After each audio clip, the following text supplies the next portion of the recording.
Hey, what is up, everyone? I'm Austin Smith, and you're tuned into another episode of Just a Minute. As always, I'm joined by the special guest, our HoopSeen Editor-In-Chief, Mr. Justin Young. J-Wab, we're back at it again, brother. How are you feeling today? I'm doing great. Just trying to stay well rested. We got a super busy weekend ahead, so any chance I could be like off the grid, I'm trying to stay off the grid because we know that we're going to need every ounce of energy that all of our entire staff has this coming weekend with HoopSeen. Man, without question, a big weekend for sure. So let's go ahead and get this ball rolling. J-Watt, the Grassroots Showcase is finally upon us. And I feel like this has been like a long time coming, man, but it's going to be huge. Let's just talk about it, man. Why the Grassroots Showcase? What can we expect? This is going to be the biggest event we've seen in 2 years. What can we expect from the Grassroots Showcase? Yeah, I mean, I think that is it right there, right? And so we knew going into this event the enormity of it. We've got 600 teams, over 50 courts, teams coming in from every corner of the country, going to be in town in Louisville at the Expo Center and at Freedom Hall. So what we're expecting is what we've come to expect in grassroots basketball. That's these big-time major events. And in April, and the last couple of years has been quite a roller coaster. Right. And so for us, it's a return to what we've come to expect from grassroots basketball. And we're really excited, again, to partner with NY-LA and Ohio Basketball, forming really a coalition of sorts that is going to put student athletes on the biggest stage possible against like-minded competition on a platform that I think hopefully can connect them with scholarships. It's a really interesting point. Like we're feeling this really good positive momentum getting back to regularity with recruiting. Just last week, we saw that recruiting is back June 1st to normal. Kids can go back on visits. College coaches now are preparing for July.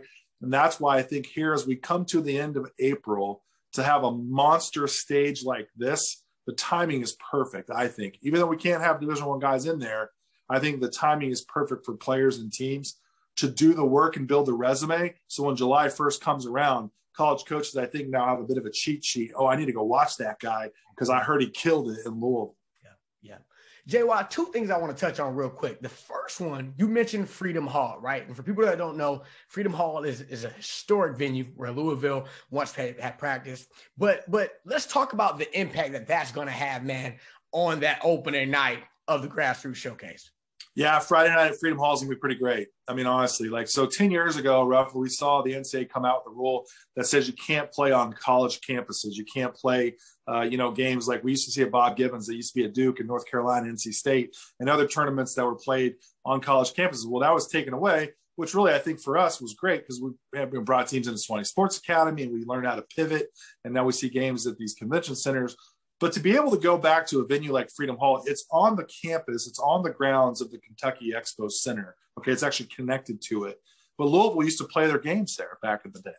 And we had something like ABA teams and all these different venues and concerts, and it's a really historic venue for different entertainment things. So now to go into that building and play travel basketball, we're now, I think my partner Antonio Curo with NY-LA did a really terrific job of setting the table. We're going to have some EYBL teams playing Under Armour teams and Adidas teams playing Nike teams.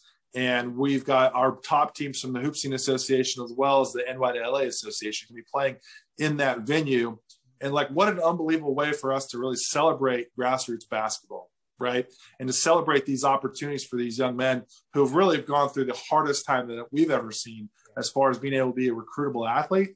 I think it's a celebration of hey, we've kind of made it through. We see the light at the end of the tunnel, and let's keep powering forward. And so to take those matchups and to play at a place like Freedom Hall in the Kentucky Expo Center, what a big time opportunity that is to kind of go back to what we've come to expect with this industry.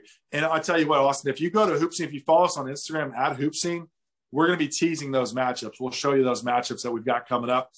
Make sure you follow us on Instagram at HoopSeen and check our stories. That's where you're going to see those unbelievable matchups coming up Friday night at Freedom Hall. Yeah, for sure. Everyone go ahead and do that right now. J-Y, I got to ask you, man, you mentioned some of the matchups, but you mentioned player-wise, too. We're going to have some All-Americans that are going to be here at the Grassroots Showcase. And I think, too, man, the biggest thing I've learned within the past year in travel basketball is you got to really make these opportunities count. And for some of these All-Americans, this is their first time to really get on tap to showcase some of their abilities during the travel ball season. What is our HoopSeen staff going to be looking for with these guys this year? Yeah, good question, Austin. So, I'm on the panel for a number of All-American teams, and like we just haven't had an opportunity to see apples to apples. Okay.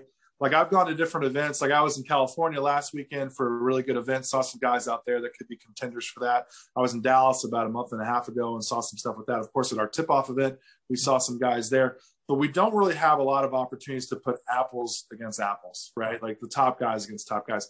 So in this setting, we're going to have those opportunities, right? So take a guy like, take the Thompson twins. We've talked about them before here at the Just a Minute from Florida Pro. So to pair those guys up with some of these other players and these teams that like maybe All Ohio or Mean Streets from EYBL, or even like Team Thad's going to be there, Atlanta Express with some of their players. And so to see that the Thompson twins, or a guy like Anthony Black who's with 3D Empire that plays with NYLA's association, to take those types of players, that's a kid that I loved back in Dallas a couple months ago. My guy Buffington, the TV5 reports event.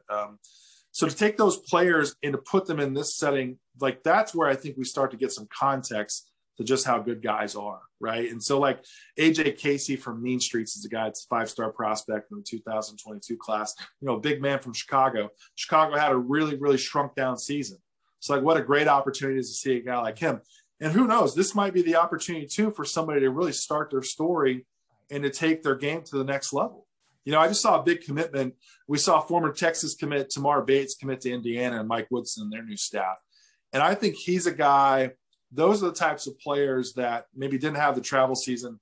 Like I saw something my old colleague from Rivals back in the day, we worked together, Jerry Myers, said that maybe that he's now at 24/7. They have Tamar Bates under-recruited or under-ranked. And I was like, I actually agree with that. Like I think he's a top 40 guy in the country. But we didn't really have an apples to apples opportunity on the travel scene to see that. And we did with IMG. I bring all that up to say that in an instance like this, then we can get back to those opportunities to see players at the All-American level to go, oh, okay, now that I've had some context, 3 or 4 games of seeing that guy against like-minded talent, that guy definitely is an All-American, or at least a candidate for that. So we're going to be watching that really, really closely. But more importantly, something that we've been known for, and I know our colleagues at NYLA have been known for, in Ohio basketball for that matter too, those guys that are stars in the Ohio Valley Conference and the Horizon League and all these other mid-major leagues that we see in March are busting up brackets. Like, where did this guy come from?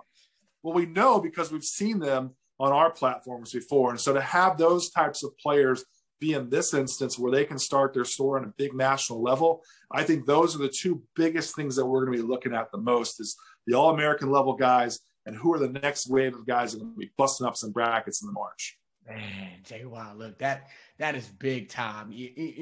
And look, I do want to get maybe to some of the top games and layout, but one thing, the past year, man, has been momental for so many different reasons.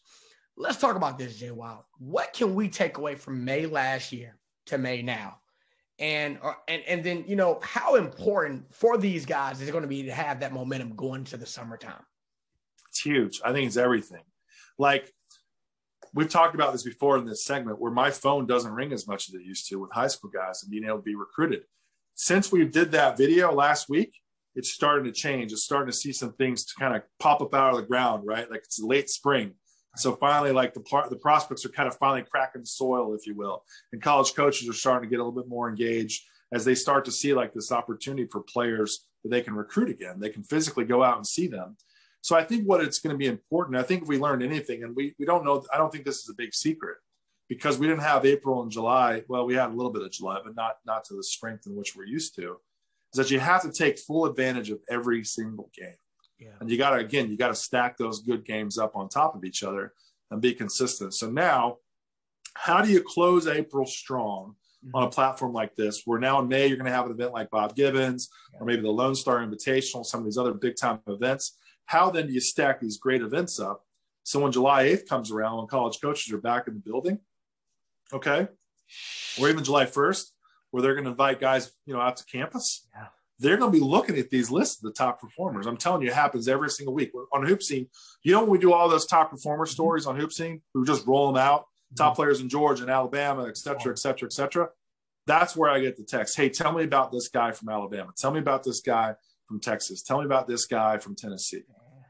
And so that's where those things start to stack up. And I think that's what you have to take away from April, is that you build a good enough resume that you can go in and hopefully that those college coaches see that's going to start to change some things when July 1st hits on the clock. Man, there's so much value, man. And it's not only just the association in general. And then, like you said, us partnering with Ohio Basketball and NYTLA, man, it's going to be amazing. All right, Jay, well, look, let's go ahead and get to it. I don't want to keep everybody waiting.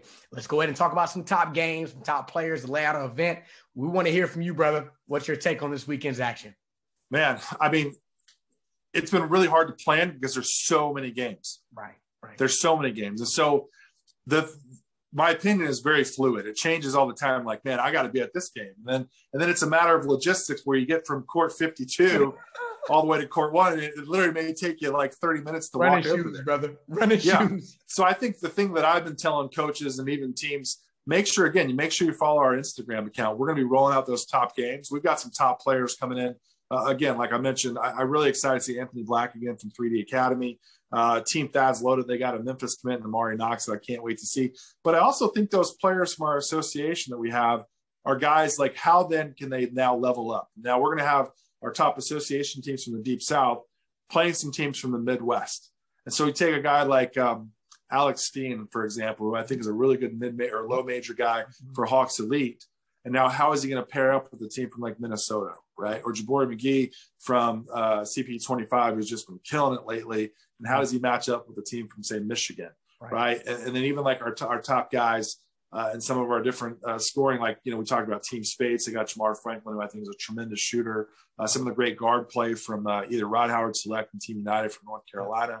Like those guards, then matching up with different teams from the Midwest. So I think those are the matchups that we're going to be able to compare a little bit. Okay, you know what? Maybe that guy's better than we realized. Yeah. And so that changes scenery or the types of things that we're really excited about. But make sure you follow us on Twitter and at HoopSeen on Instagram. We're going to be rolling out our top games. Our teams are currently working on it right now, putting together some graphics that are definitely get you hyped. If you're a college coach and you're watching this, make sure you go to Be the Beast and sign up through Ohio Basketball. Make sure you can watch those streams. All the packets and stuff are going to be there that you can identify who those players are. I think that's going to be what's really important, is making sure you just find the stream. Make sure you download the HoopSeen app. You can find our schedule. Of course, we haven't even talked about this, Austin. We got a Georgia Cup, 130 teams in the Georgia Cup in Atlanta. You're going to be there for that, right? Man, Georgia Cup is going to be full too, man. It's crazy. Be caffeinated for that. Text us. Let us know what's happening. Let us know. And also, I want to bring this up. It's the debut of HoopSeen W, which we're really excited about. It's the first opportunity that we're going to have female programs playing under the HoopSeen umbrella this weekend. It's been tremendous to watch that grow, and we're going to be really excited. And you're going to be spearheading that coverage for us at Swanee Sports Academy this weekend. Good deal. Well, JY, man, look, you're the man with the plan, brother. I'm looking forward to all of it, man. It's a great weekend for Grassroots Basketball all over, man. It's going to be awesome from, here in Atlanta all the way to Kentucky. It's going to be plenty of action for everyone to follow. So, again, hey, everyone, make sure you stay up to date with everything. HoopSeen.com, at HoopSeen, at Justin D. Young on Twitter. Hey, stay up to date so you don't miss a beat. Thanks for tuning in to another episode of Just a Minute. As always, I'm your HoopSeen host, Austin Smith, and my special guest is none other than our editor-in-chief here at HoopSeen, Mr. Justin Young. JY, thanks for this episode, brother. Thanks, Austin.